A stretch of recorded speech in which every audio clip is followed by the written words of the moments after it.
സന്തോഷം എന്ന രീതിയിൽ ചിന്തിക്കുക.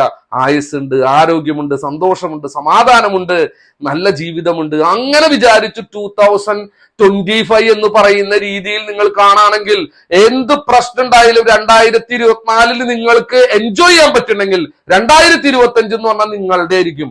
അടിച്ചോട്ടെ, എന്തു വേണമെങ്കിലും ചെയ്തോട്ടെ, കുറ്റം പറഞ്ഞോട്ടെ, ആര് വേണമെങ്കിലും തള്ളിപ്പറഞ്ഞോട്ടെ, ഈ 2025 അതിന് മറുപടിയായിട്ട് ഞാൻ ജീവനോടെയുണ്ട്. എന്റെ പ്ലാനുകളുണ്ട്, എന്റെ പ്രവർത്തനങ്ങളുണ്ട്, എന്റെ ഭാഗ്യങ്ങളുണ്ട്, എന്റെ ജീവിതത്തിൽ എന്നെ സഹായിക്കാനായിട്ടുള്ള അതിശക്തരായിട്ടുള്ള ദൈവങ്ങളുണ്ട്. പിന്നെ എന്തിനെ പേടിക്കണേ?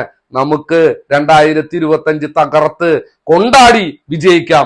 എല്ലാവർക്കും വിജയിക്കാനായിട്ട് സാധിക്കട്ടെ എന്ന് ആത്മാർത്ഥമായിട്ട് പ്രാർത്ഥിച്ചുകൊണ്ട് പൊയ്യാറമഠത്തിലെ വിഷ്ണുമായ സ്വാമിയും ചാത്തന്മാരും എന്നും കൂടെയുണ്ടെന്ന്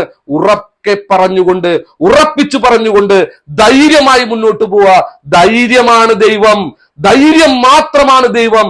ധൈര്യമുള്ളവനായാൽ ദൈവത്തിന്റെ ശക്തിയുള്ളവനായി മാറി. അങ്ങനെ ദൈവത്തിന്റെ ശക്തിയുള്ള ഓരോ വ്യക്തികളുമായിട്ട് നിങ്ങൾ മാറട്ടെ എന്ന് ആത്മാർത്ഥമായിട്ട് പ്രാർത്ഥിച്ചുകൊണ്ട് എല്ലാവർക്കും 2025 ഏറ്റവും നല്ല വർഷമാവട്ടെ എന്ന്, അതിൽ അത്ഭുതവും മായകളും കാട്ടുന്ന വിഷ്ണുമായ സ്വാമിയുടെ അത്ഭുതവും മായയും കിട്ടിയ കുടുംബമായിട്ട് നിങ്ങൾ മാറട്ടെ എന്ന് ആത്മാർത്ഥമായിട്ട് പ്രാർത്ഥിച്ചുകൊണ്ട് തൽക്കാലം ഞാൻ നിർത്തുന്നു.